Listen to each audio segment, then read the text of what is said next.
Andrew, should beginners buy at auction, or are auctions really only ideally for the more experienced collector? I think that's a good question, Lauren.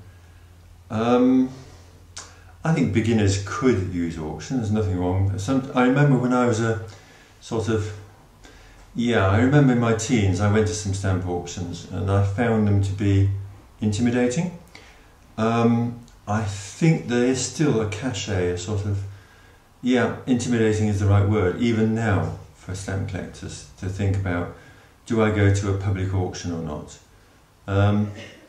On the whole, when I go to public auctions, yes, there are stamp collectors there, but normally, even today, they're still dominated by dealers. I think that's a fair comment. For a collector, I would suggest that, of course I have an interest here to declare because we have a postal auction, but I would suggest that a postal auction is probably better because you get more range, absolutely more range. Generally speaking, a postal auction suits a collector because the lots are split down into more minute detail. So if you're looking for a specific stamp, you're much more likely to find that at a postal auction. If you go to public auction, you're much less likely to find it, unless you've got a deep wallet and you're looking for expensive stamps, in which case you've got to consider the whole market. But for a collector starting out, I'd say postal auction is very good.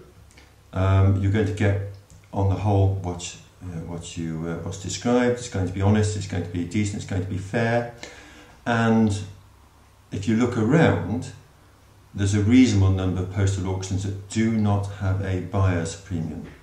And that's really quite important because when you go to a public auction, a buyer's premium can cost you up to 25% more than your cost.